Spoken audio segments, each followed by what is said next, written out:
Hey guys, Lucas here. You might not know me, but my name I go by online is LukiLuki, and I play a lot of Pangolier.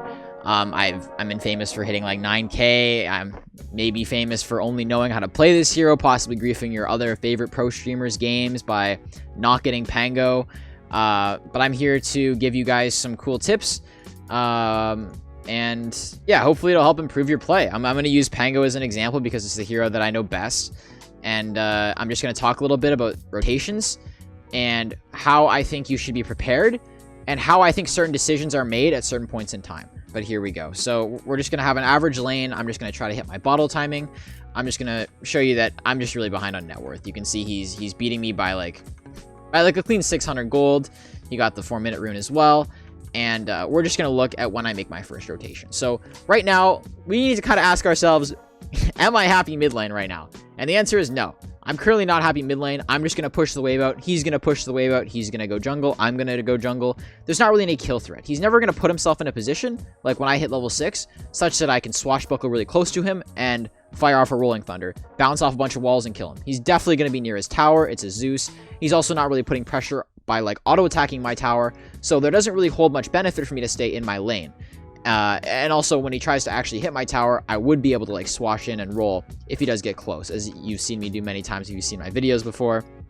So here's what I'm going to do. So the 5-minute rune spawns, I see some pings, I see the enemies actually trying to contest my rune, and I'm just going to stay kind of just aware. That's like the best way I can describe my Pango play, is that I'm just aware of what's going on the map. I'm constantly clicking around on other lanes. I'm looking for places that I can rotate to make plays, and just trying to get involved, because I think Pango is a hero that with levels, you become really, really strong, especially when you get your javelin later on. But here I'm just going to try to pressure them as what is waiting for me middle. Here is another timing where I kind of just look at the clock and I say, okay, it's almost 6 minutes. I have some options here. I could go mid, wait for the wave. I could queue the wave. I could farm this camp. I could stack this camp. I could try to prepare for a rune fight. There's like many options that I have here. Here I choose to use, I guess, one of the efficient options on Pango where I can hit both camps with 1Q. I try to stack this. I don't try too hard.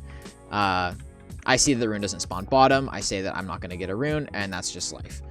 Now I have some options here, right? I could sit here and wait for the next wave. I could jungle. It's all about kind of just analyzing what your best play is at any given time. It's kind of just looking at your alternatives. You kind of look at what the enemy is doing on the map. It's much easier in general to be more reactionary versus aggressive, because if you see enemies pushing in, you just go and you fight them. So a lot of the time, especially during this video, it just looked like I was aware. I looked at my map. I thought, oh, I can just go here, and then everything just magically works out. I either get a kill or I decide, okay, this isn't really working out. I'm kind of going to make my next play. But a lot of you guys are going to think, well, how do you decide what your next play is? So generally, it's a lot depending on how the mid lane is. Is it pushed out? Is it easy? Is there a kill threat on the mid lane? Is my support mid lane? So it's kind of all about also making yourself able to make these rotations. So as you can see, a lot of people when they play this hero or play a lot of mid heroes is they'll constantly just have no mana, or they won't be ready to make plays. But as you can see, I'm a very big fan of ferrying myself as many clarities as possible. Like within reason, of course, so that after I'm done farming this camp, I'll have enough mana, or when I actually make it to the top lane, I'll have enough mana to make a play.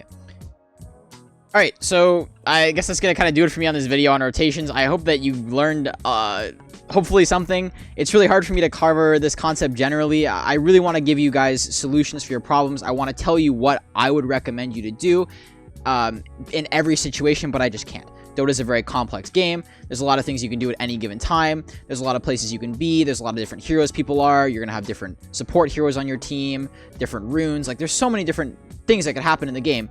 And all I can encourage you to do is just make your mind aware of all the possibilities. Kind of look at your map, look at what's going on bot lane, mid lane, top lane, and kind of analyze what the best decision would be for you at any given point in time. But it's just kind of filling your mind with information when you make these plays and just growing off it. You know, like you'll improve the, oh, what am I saying? You're going to improve the more you play. So just keep up the kind of paying attention to what's going on. Maybe watch yourself play, maybe watch a pro player and see what he does. Ask yourself why he makes those plays. And yeah, I hope this video on rotations helps you guys.